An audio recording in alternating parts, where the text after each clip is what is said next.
Біз Ерлан екеуміздің жүргенімізге 3 айдай уақыт болған еді. Мен оны менің құрбымның туған күнде таныстым. Сымбатты жігіт. Қайта-қайта қарап қояды.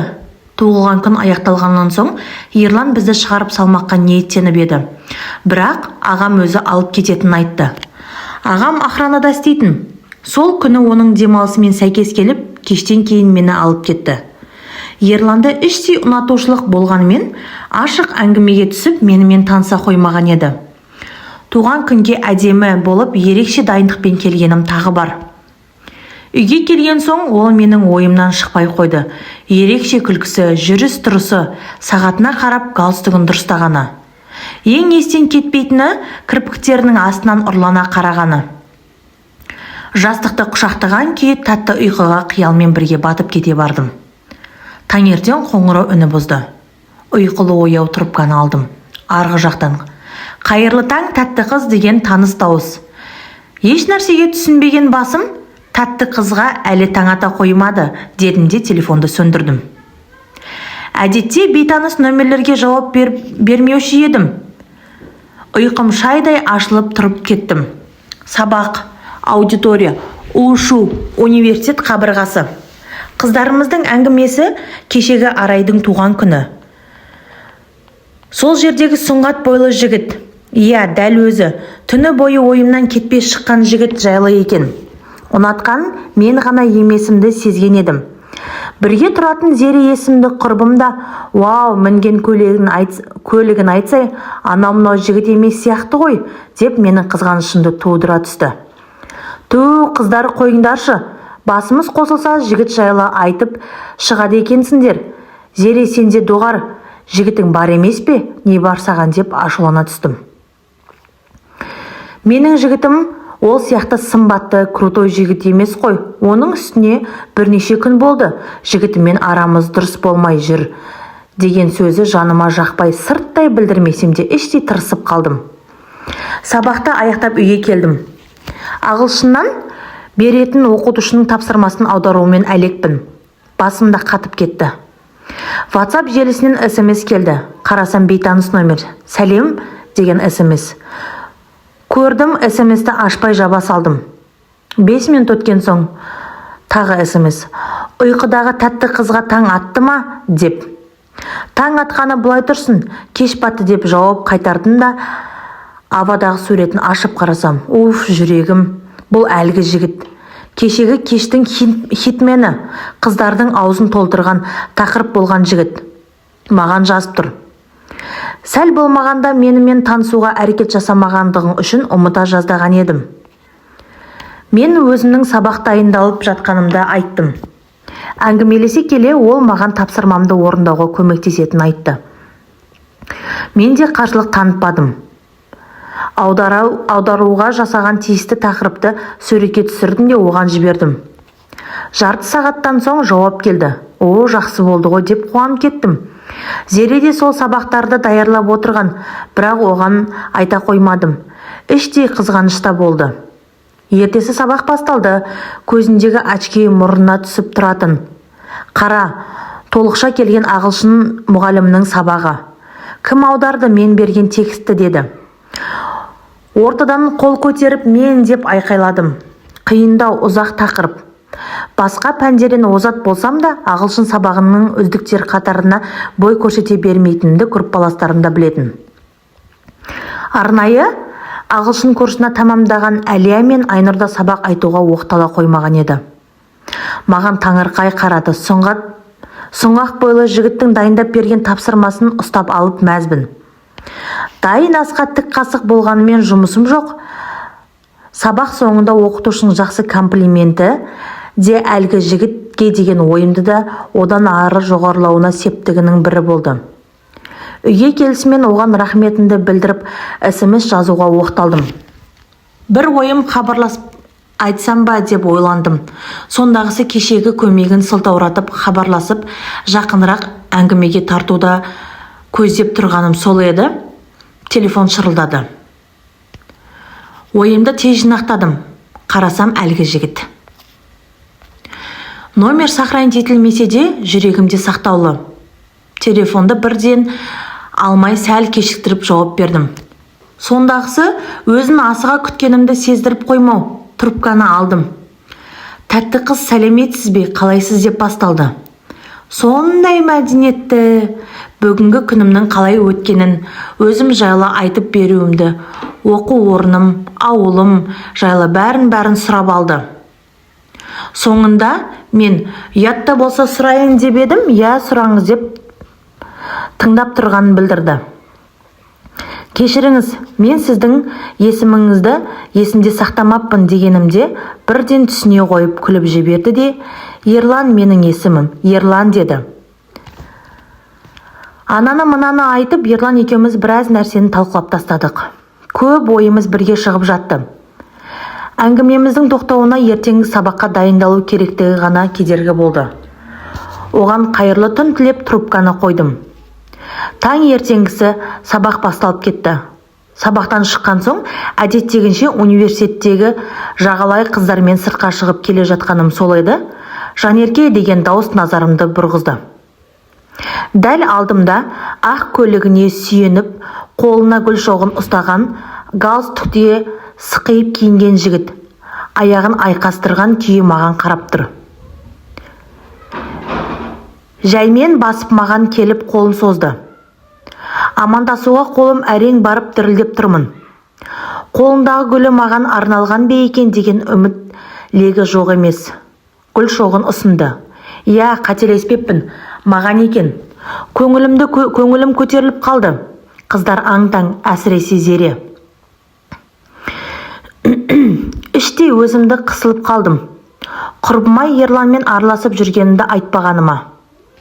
Сәлем қыздар, рұқсат болса Жанеркені орталарыңыздан алып кетсем, бүгін оның менімен қайтуына рұқсат бересіздер ме, деді де қолымды ұстай алды. Қыздарға сау бол айтып көлікке отыра кеттім. Ал Зереде үн-түнсіз қараған күйі еш нәрсе демесен бұрылып кетіп қалды. Түсініксіз жайтқа баладым. Ерлан екеуміз уақытты көңілді өткіздік. Қымбат ресторандардың біріне алып барды. Өзі әңгімешіл, кез келген тақырыпта жақсы сөйлеседі. Бұлайша айтқанда ашық жарқын жігіт екен. Біраз айналған соң үйге қайттық. Себебі бүгін ағамның үйде болатын күні. Ол өте қызғаншақтау және үнемі әр нәрседен мені тыйып отыратын. Ағам келмей ерте жету керек болды.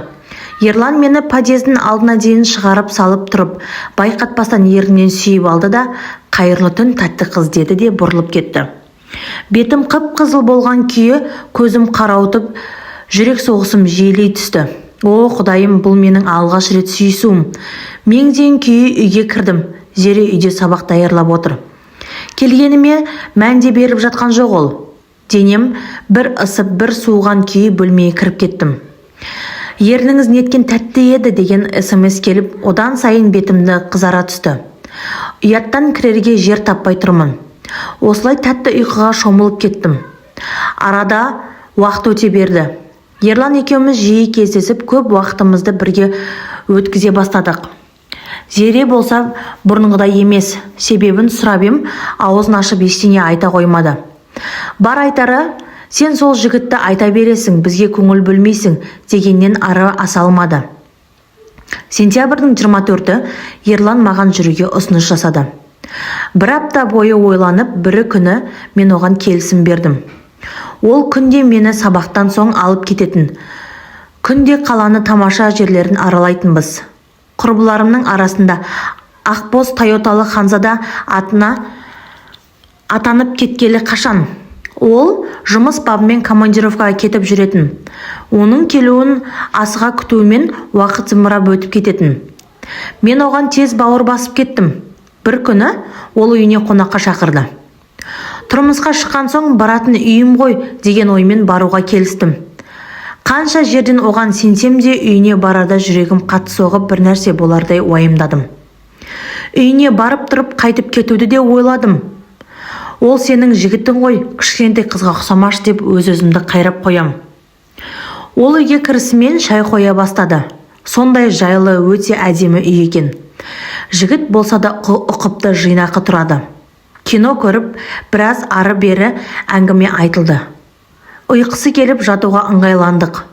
Ол менің өзінің қасымда жатуымды сұрады. Ыңғайсыздансам да қиылып болмады. Үн-түнсіз жайғастық. Свет сөнген соң оның құшақтағанын өзінен үрейлене бастадым. Басы жастыққа тиісімен қалың ұйқыға кетті. Ал мен болсам таң атқанша ұйықтамай бір нәрсе болып қалардай мазам қашып жаттым. Осындайда таң атпай кетеді. Таңертең оны ұйқыдан ояттым. Университетке жол тарттық. Зеремен оқуда жолықтық. Оның көлігінен түскенімді көрген ол, түнімен қайда болғанымды сұрап, тықақтап қоймады. Оның үйінде болдық дедім. Ол аң-таң, мен бір нәрсені бүлдіргенде үрей көзбен қарайды. Араларында не болды деген оймен, онымен бірге жаттың ба, оңаша бір үйде қалай қонып жүрсің деген секілді сауалдарды жаңбырдай боратты. Зере қойшы, бәрі сен ойлағандай емес, ол ондай жігіт емес, әсірелемеші. Біз бар болғаны бір диванда ұйықтадық, артық еш нәрсе емес дедім. Аудиторияға кіріп кеттім. Біздің Ерлан екеуміздің жүргенімізге 2 айдан асты. Кәдімгідей үйренісіп қалыппын. Күнде болмаса да күн ара жолығып тұратынбыз. Бір күні ол мені қалайтынын айта бастады. Ашық айтпаса да араластырып жеткізетін. Мені сынап жатқан шығар деген оймен сөзін шынайы қабылдамай ойынға айналдыра салатынмын. Ол мені құшақтайып аймалай бастаса, қашқақтап бетін қақпалай беретінмін. Кішкентай қыз, ұқсамашы, бәрібір болатын нәрсе ғой, неге тартыншақтай бересің деген сөздері де ойландырып тастайтын. Бір күні ол өзінің жұмыс бабымен ұзақ уақытқа өзге қалаға барып келетінін айтып, бүгінше өзінің үйінде қонуымды өтінді. Мен де келістім. Алдыңғыдай емес, бұл жолы үйреншікті секілді. Еш нәрседен қымсына қоймадым. Ерланға да бауыр басып қалғаным біраз. Ол үйге кірісімен есікті құлыптап, кілтті қалтасына салып алды. Жаймен құшақтап сүйе бастағаны сол еді, мен тағы да тартыншақтай бастадым. Ол да қоя салмады. Бас салып, қысып құшақтаған күй жібермеді. Әдеттегі құшақтасуға балап ары қарай мен де қарсылық білдіре қоймадым. Құшақтасып диванда біраз жаттық. Бір кезде ол жейдемнің түймелерін ағытуға көшті. Доғаруды талап еткенімен оны тоқтата алмадым. Қанша қарсылық білдірсем де оған шамам жетіңкіремеді. Мен қазір айқайлаймын дедім. Ол болса айқайлағаннан түк шықпайды. Бұл жақта екеумізден басқа ешкім жоқ, қойсайшы енді, қарсыласа бермей. Бәрібір болатын нәрсе ғой деген сөздерді одан сайын үрейлендіре түсті. Оның бұл әрекеті жай сүйісу емес екенін ұқтым. 2 көзім жасқа толған күйі доғар деп айқайладым да оны итеріп жібердім. Қалтасындағы кілтті алып, үлгеріп есік жаққа жеткенімше ол келіп үлгерді. Айна алтындағы қайшыны кезеніп, бір қолымен есікті ашуға тырыстым. Қолыңдағын таста дегеніне қарамастан есікті аштым да қашып шықтым. Ол да артымнан жүгірді. Жол жағалап жүгіріп келем. Қырсыққанда таксиде көзге ілінбейді. Жүгіріп шаршады ма, әлде қуғаннан пайда жоғын түсінді ме, ол қайта жүгірмеді. Мен қараңғы түнде адасып қалдым. Жаяулатып жүріп, жол жиегінде кішкентай дүңгіршікке көзім түсті. Барып ем, ашық болып шықты. Сол жерден қожайынына бұндай уақытта не істеп жүргенімді сұрады. Арадағы әңгімені айтуға арланып адасып қалдым деп қысқа қайтардым. Ол бұл жердің қалаға алыс екенін, осында бүгінше түнеп шық, азанда күйеуінің затқа қалаға баратынын айтты. Келіспеске амалсыздан қалдым. Таңда аттыру қиынға соқты. Түні бойы жылап шықтым. Мен сүйген жанның, мен сенген адамның осыншақты қиянат көрем бе деп ойладым. Ол мені зорламақшы болды. Есік ашылмағанда не болар еді? Өмір бойы бетіме таңба болар. Күйе жағылуға сәлек қалды. Мен қалада қызыңыз грантта оқиды, үздік студенттер деп есептеп отырған ата-анамның бетіне қалай қарар едім? Мен үшін күндіз түні қалаға келіп жұмыс істеп жүрген ағама не деймін?